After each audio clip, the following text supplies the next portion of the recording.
जोहार झारखंड, जय झारखंड। हेलो दोस्तों, कैसे हैं आप लोग। आज हम लोग पुरान झारखंड शासन संग्रह के कंटिन्यू कड़ी में आगे बढ़ते हुए आज हम नए चैप्टर झारखंड में अंग्रेजों का प्रवेश की ओर बढ़ेंगे। बिना समय गंवाए हम आज इसको स्टार्ट करते हैं। एक बात ध्यान रखना है, अगर ख्वाहिश कुछ अलग करने की है तो दिल और दिमाग के बीच बगावत लाजमी है। दोस्तों, इसी के साथ हम लोग आगे बढ़ते हैं। पहला यहाँ पर जो हमारा झारखंड में अंग्रेजों का प्रवेश। दोस्तों, सबसे पहले यहाँ पर सिंहभूम क्षेत्र में यहाँ पर है ढाल भूमि। झारखंड में 1767 ईस्वी में पहली बार अंग्रेजों का प्रवेश हुआ था। अंग्रेजों का झारखंड में पहली बार सिंहभूम क्षेत्र में प्रवेश हुआ। अंग्रेजों के झारखंड में पहली बार प्रवेश के समय झारखंड के कोल्हान क्षेत्र में हो शासक, पुरहाट क्षेत्र में सिंह शासक और ढालभूम क्षेत्र में ढाल शासकों का शासन था। 1760 ईस्वी में ईस्ट इंडिया कंपनी ने मिदनापुर क्षेत्र में अधिकार स्थापित किया। जनवरी 1767 ईस्वी में अंग्रेजों ने फर्गुसन को सिंहभूम पर आक्रमण करने हेतु भेजा था। नेक्स्ट है 22 मार्च 1767 ईस्वी में अंग्रेजों ने घाटशिला के महल पर कब्जा कर लिया था। ये बहुत इंपॉर्टेंट है दोस्तों, घाटशिला का महल। इसके बाद है 1767 ईस्वी में जगन्नाथ ढाल के नेतृत्व में अंग्रेजों के विरुद्ध ढाल विद्रोह किया गया था। जगन्नाथ ढाल के विरुद्ध इस विद्रोह के बाद अंग्रेजों ने जगन्नाथ ढाल को ढालभूम का राजा बनाना स्वीकार किया तथा जगन्नाथ ढाल को ने अंग्रेजों को 4000 रुपये सालाना कर देना मंजूर किया। 1768 ईस्वी में ढालभूम क्षेत्र में गड़बड़ी फैलाने लगी, जिसके रोकने हेतु अंग्रेजों ने लेफ्टिनेंट रुक के नेतृत्व में विद्रोही जगन्नाथ ढाल को पकड़ने का असफल प्रयास किया, जिसके बाद जगन्नाथ ढाल के भाई नीमू ढाल को बंदी बना लिया गया। अंग्रेजों ने जगन्नाथ ढाल के स्थान पर नीमू ढाल को राजा घोषित कर दिया गया। जगन्नाथ ढाल ने अपना विरोध जारी रखते हुए ढालभूम के अधिकांश क्षेत्रों पर कब्जा कर लिया, जिसके बाद 1777 ईस्वी में अंग्रेजों ने जगन्नाथ ढाल को पुनः ढालभूम का राजा घोषित किया। 1780 ईस्वी में ढालभूम का वार्षिक कर 4267 रुपये तय किया गया। 1783 ईस्वी में लेफ्टिनेंट रुक ने ढालभूम क्षेत्र में सैनिक अभियान चलाया था। फिर है पुरहाट। 1767 ईस्वी में पुरहाट के राजा जगन्नाथ सिंह चतुर्थ ने मिदनापुर के अंग्रेज रेजिडेंट से अपने भाई विश्वनाथ सिंह के विरुद्ध सहायता मांगी, परंतु कटक के मामले में उलझे होने के कारण अंग्रेजों ने सहायता देने से इनकार कर दिया। 1773 ईस्वी में अंग्रेज अधिकारी कैप्टन फॉरविश ने कंपनी के व्यापारिक लाभ हेतु पुरहाट के राजा से एक समझौता किया कि पुरहाट का राजा कंपनी क्षेत्र के व्यापारियों को अपना राज्य में शरण नहीं प्रदान करेगा। 1793 ईस्वी में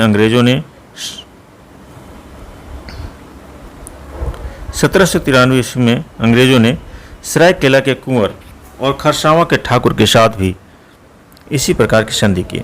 1809 ईस्वी में पुरहाट के राजा ने सरायकेला व खरसावां के बढ़ते प्रभुत्व को संतुलित करने के उद्देश्य से कंपनी से अपने राज्य को संरक्षण लेने का आग्रह किया, जिसे कंपनी ने अस्वीकृत कर दिया।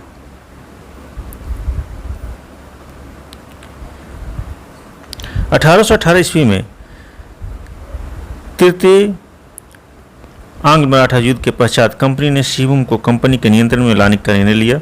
1 फरवरी 1820 ईस्वी को अंग्रेज एजेंट कैप्टन रसेल से बातचीत के बाद पुरहाट के राजा घनश्याम सिंह ने कंपनी की अधीनता स्वीकार करते हुए एक संधि पर हस्ताक्षर किया। कंपनी ने घनश्याम सिंह को संरक्षण प्रदान करने की तथा संपत्ति पर अधिकार बनाए रखने का आश्वासन दिया। इस संधि को लेकर कंपनी व घनश्याम सिंह दोनों अपने अपने उद्देश्य थे दोनों के। कंपनी का उद्देश्य था इसमें संबलपुर, उड़ीसा व बंगाल के बीच सीधा संपर्क स्थापित करना, कटक व बनारस के बीच सीधा संपर्क स्थापित करना, विरोधियों द्वारा संरक्षण हेतु सिंहभूम क्षेत्र को नियंत्रित करना, विद्रोही कोलों पर नियंत्रित करना। घनश्याम सिंह का जो उद्देश्य था कंपनी के सहयोग से सरायकेला खरसावां पर प्रभाव स्थापित करना, सरायकेला के शासक ने अपनी कुल देवी पौरो देवी की मूर्ति वापस करना, कंपनी के सहयोग से लोगों पर सत्ता स्थापित करना। दोस्तों, हम झारखंड सार संग्रह की ओर पढ़ रहे हैं और ये केवल हम फर्स्ट डिवीज़न की स्टडी करते हैं, इसमें मैं कुछ इसी तरह का कुछ समझाने की कोशिश नहीं कर रहा हूँ। अगर आपको इस क्लास को ज्वाइन करना है तो झारखंड कैरियर इंस्टीट्यूट में आप नेक्स्ट वीडियो, अगले वीडियो या डायरेक्ट इस ऑनलाइन के माध्यम से ज्वाइन कर सकते हैं। इस संधि के पश्चात अंग्रेजों ने घनश्याम सिंह के पहले प्रस्ताव को अस्वीकार कर दिया, परंतु अन्य दोनों उद्देश्यों को पूरा करने में सहायता की। मेजर डब्ल्यू ऑल गिलवर्ट ने सरायकेला के कुंवर अजम्बर सिंह के पौरी देवी की मूर्ति पुरहाट के राजा को वापस लौटाने हेतु बाध्य किया तथा 1821 ईस्वी में अंग्रेजों ने हो लोगों का दमन कर उसे पुरहाट के राजा के अधीन आने हेतु विवश कर दिया। नेक्स्ट है कुल्हान। सरायकेला राज्य की स्थापना विक्रम सिंह के द्वारा की गई थी, ये काफ़ी इंपॉर्टेंट है। 1793 ईस्वी में सरायकेला तथा खरसावां के साथ अंग्रेजों ने एक संधि की थी। 1820 ईस्वी में कोल्हान क्षेत्र में मेजर रफसेज के कोल्हान क्षेत्र में प्रवेश के बाद रोरो नदी के तट पर अंग्रेज सेना तथा हो जनजाति के बीच युद्ध हुआ था। रोरो नदी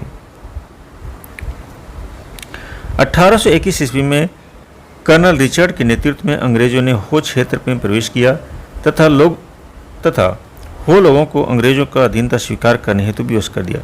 1831-32 के कोल विद्रोह को हो जनजाति का भी समर्थन प्राप्त था। कोल विद्रोह 1831-32 में हुआ था, काफ़ी इंपॉर्टेंट है। 1836 ईस्वी में टी.एस. विल्किंसन की सलाह पर कंपनी द्वारा अंग्रेजी सेना को कोल्हान क्षेत्र में भेज दिया गया, जहां हो जनजाति से इनका संघर्ष हुआ। फरवरी 1837 ईस्वी में हो जनजाति के लोगों ने आत्मसमर्पण करते हुए कंपनी को सीधा कर देना स्वीकार किया। 1837 ईस्वी में कोल्हान क्षेत्र को एक प्रशासनिक इकाई बनाकर उसे एक अंग्रेज अधिकारी के अधीन कर दिया गया तथा क्लीलैंड नामक अंग्रेज अधिकारी द्वारा पहाड़ी असेंबली की स्थापना की गई। अंग्रेजों को कोल्हान क्षेत्र पर अधिकार करने में लगभग 70 वर्ष का समय लगा, जबकि शेष झारखंड पर उन्होंने 45 वर्षों में अधिकार स्थापित किया था। फिर झारखंड में देसी रियासतें कौन कौन थे? सरायकेला, खरसावां। ब्रिटिश शासन काल में भारत में 560 से अधिक देसी रियासतें थी। इनमें से संयुक्त बिहार झारखंड विभाजन पूर्व के मात्र 2 देसी रियासतें सरायकेला और खरसावां थे। सरायकेला रियासत में क्या था? सरायकेला रियासत की स्थापना पुरहाट के सिंहवंशी राजा अर्जुन सिंह के पुत्र विक्रम सिंह ने की थी, जिसमें 10 गांव शामिल थे।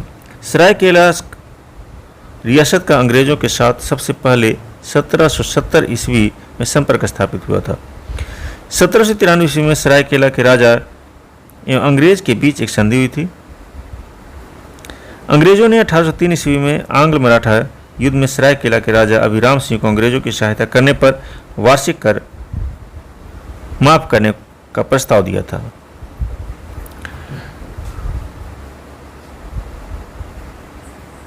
अठारह ईस्वी में सरायकेला के राजा की सहायता से तमाड़ के विद्रोही नेता रुदन सिंह को गिरफ्तार कर लिया गया।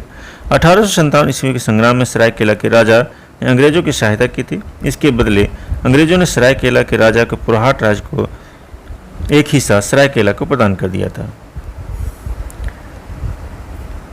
1899 ईस्वी में अंग्रेजों ने सरायकेला को रियासत के रूप में मान्यता दी। 1939 ईस्वी में सरायकेला रियासत के राजा आदित्य प्रताप सिंह देव ने शासन व्यवस्था में आमूलचूल परिवर्तन किया। 1947 ईस्वी में देश की स्वतंत्रता के बाद सरायकेला भारत संघ का अंग बन गया। 1956 ईस्वी में राज्यों के पुनर्गठन के बाद सरायकेला बिहार राज्य में शामिल कर दिया। 2000 ईस्वी में सरायकेला झारखंड राज्य का भाग है। वर्तमान में यह कोल्हान प्रमंडल के अंतर्गत आता है। फिर खरसावां रियासत। खरसावां रियासत की स्थापना विक्रम सिंह सरायकेला के संस्थापक के द्वितीय पुत्र द्वारा की गई थी। 1793 ईस्वी में खरसावां रियासत एवं अंग्रेजों के बीच एक संधि की गई थी। 1899 ईस्वी में अंग्रेजों ने खरसावां को रियासत के रूप में मान्यता दी थी। 1947 ईस्वी में देश की स्वतंत्रता के बाद खरसावां भारत संघ का अंग बन गया। 1956 ईस्वी में राज्यों के पुनर्गठन के बाद खरसावां बिहार राज्य में शामिल हो गया। 2000 ईस्वी में खरसावां झारखंड राज्य का भाग है और वर्तमान में यह कोल्हान प्रमंडल के अंतर्गत आता है। पलामू क्षेत्र। पलामू में अंग्रेजों के प्रवेश का प्रमुख कारण यहाँ राजनीतिक अस्थिरता एवं अराजकता का वातावरण था। 1770 ईस्वी में पलामू के शासक जय कृष्ण राय ने रंका के ठकुराई सैनाथ की हत्या करवा दी, जिसका प्रतिशोध लेने हेतु सैनाथ सिंह ने के भतीजे जयनाथ सिंह के चित्रजीत राय पलामू के पूर्ववर्ती शासक रंजीत राय का पौत्र से सहयोग मांगा। 1770 ईस्वी में पलामू के सतवरवा में चेतमा की लड़ाई, काफी इंपॉर्टेंट है चेतमा की लड़ाई, जयनाथ सिंह ने चित्रजीत राय के सहयोग से चेरो राजा जय कृष्ण राय को पराजित कर उसकी हत्या कर दी। वह पलामू किला पर अधिकार कर लिया। इस विजय के बाद जयनाथ सिंह ने चित्रजीत राय को पलामू का शासक बनाया तथा स्वयं को वह दीवान बन गया। नेक्स्ट है उद्वंत राय अखौरी। चित्रजीत राय के समर्थक ने पटना जाकर कंपनी के श्री कृष्ण राय के पौत्र गोपाल राय को पलामू का शासक बनाने की अपील की, जिसका कंपनी ने समर्थन किया। यद्यपि इस समर्थन के पीछे कंपनी का प्रमुख उद्देश्य पलामू किले पर अधिकार करना था। 1771 ईस्वी में अंग्रेज अधिकारी कैमक ने चेरो राजा चित्रजीत राय को पराजित करके पलामू किले पर अधिकार स्थापित कर लिया। इसके बाद चित्रजीत राय तथा जयनाथ सिंह रामगढ़ चले गए। कंपनी ने गोपाल राय को पलामू का राजा घोषित किया तथा पलामू पर 4000 रुपये वार्षिक मालगुजारी तय कर दिया। 1772 ईस्वी में अंग्रेज अधिकारी टॉमस स्कॉट व चेरो राजा जयनाथ सिंह के बीच युद्ध हुआ, जिसमें अंग्रेजों की हार हुई। इस युद्ध के दौरान टॉमस स्कॉट पैर में गोली लगने के कारण घायल हो गए, जबकि पेलविन नामक अंग्रेज सार्जेंट की मृत्यु हो गई। जयनाथ सिंह ने 1772 ईस्वी में रंका के किले पर अधिकार कर लिया। अंग्रेज अधिकारी कैमक एक बड़ी सेना के साथ पुनः पलामू पहुंचा। जयनाथ सिंह पलामू छोड़कर किसी अज्ञात स्थान पर भाग गया। 1773-74 ईस्वी में अंग्रेजों ने पलामू पर अपना आधिपत्य स्थापित कर लिया। फिर छोटा नागपुर खास क्षेत्र। 1771 ईस्वी में अंग्रेजों के छोटा नागपुर में प्रवेश के समय दर्पनाथ सिंह यहाँ का राजा था। 1771 ईस्वी में छोटा नागपुर के राजा दर्पनाथ सिंह ने अंग्रेजों के साथ मित्रता करने के पश्चात पटना काउंसिल को 12,000 रुपये सालाना देना स्वीकार किया। हजारीबाग क्षेत्र। 1771 ईस्वी में हजारीबाग के रामगढ़ राज्य का शासक मुकुंद सिंह था। मुकुंद सिंह अंग्रेजों का विरोधी था। इसने अंग्रेजों के पलामू अभियान के समय पलामू नरेश को भरपूर सहायता दी थी। अंग्रेजों ने रामगढ़ नरेश को 20,000 रुपये वार्षिक मालगुजारी तथा अंग्रेजों के पक्ष में उचित आचरण करने की शर्त पर उसे गद्दी पर बनाए रखने का आश्वासन दिया, अन्यथा उसके राज्य पर कब्जा करने की चेतावनी दी। मुकुंद सिंह ने अंग्रेजों को इस प्रस्ताव को अस्वीकृत कर दिया। उसके बाद अंग्रेज अधिकारी कैमक ने हजारीबाग क्षेत्र में प्रवेश करने का निर्णय लिया। इसी बीच मुकुंद सिंह के एक रिश्तेदार तेज सिंह ने स्वयं को रामगढ़ की गद्दी का दावेदार होने का दावा किया। 1772 ईस्वी में रामगढ़ राज्य पर एक तरफ से तेज सिंह और दूसरी तरफ से कैप्टन ने आक्रमण कर दिया। यद्यपि इस लड़ाई में मुकुंद सिंह पराजित हुआ, परंतु उसके एक समर्थक ने कैमक के सहयोगी कैप्टन इवेंस की हत्या कर दी। मुकुंद सिंह बंदी बनाए जाने के डर से रामगढ़ से भागकर पंचायत चला गया, जहां उसे कलेक्टर हिटली ने संरक्षण प्रदान किया। बाद में कंपनी के आदेश पर मुकुंद सिंह की बंदी बनाकर पटना भेज दिया गया। कैमक ने 30,000 वार्षिक मालगुजारी तय करते हुए तेज सिंह को रामगढ़ का राजा घोषित किया गया।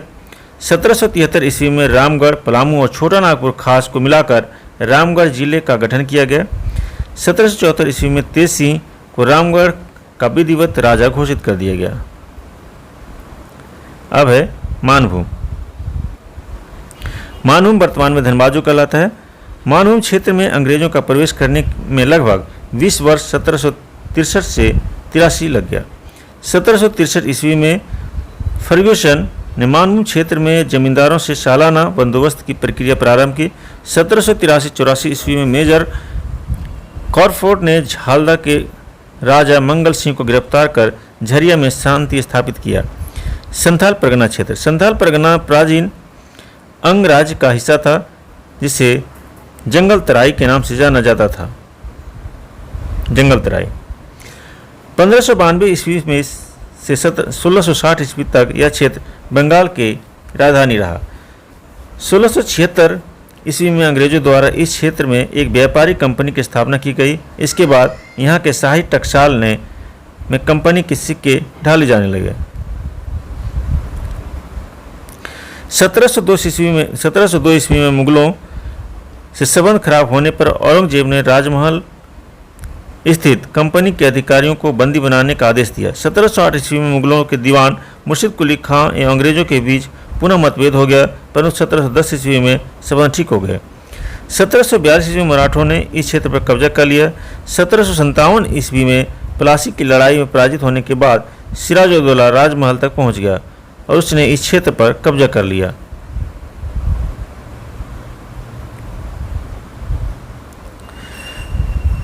सन 1763 ईस्वी में मेजर एडम्स के नेतृत्व में मीर कासिम के विरुद्ध विजय के पश्चात अंग्रेजों ने राजमहल क्षेत्र पर अधिकार कर लिया। मीर कासिम ने राजमहल के उधवा नाला में अंग्रेजों के साथ युद्ध किया। लास्ट में है अन्य तथ्य। 1778 ईस्वी में रॉबर्ट ब्राउन ने झारखंड में प्रशासन हेतु एक बृहद योजना प्रस्तुत की। झारखंड क्षेत्र का प्रथम नागरिक प्रशासक चैपमैन था। इस तरह से हमने देखा कि झारखंड में अंग्रेजों का प्रवेश का घटनाक्रम अलग अलग तरीकों से अलग अलग क्षेत्रों में अलग अलग समय में हुआ, और यह झारखंड जो सार संग्रह हम फर्स्ट डिवीजन कर रहे हैं।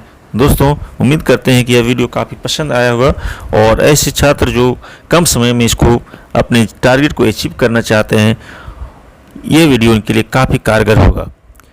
दोस्तों, जितना कठिन संघर्ष होगा जीत उतनी ही शानदार होगी। दोस्तों, फिर से कहेंगे, जितना कठिन संघर्ष होगा जीत उतनी शानदार होगी। आज के लिए इतना। नेक्स्ट वीडियो में हम फिर झारखंड सार संग्राम में फर्स्ट डिवीजन के साथ मिलते हैं। धन्यवाद।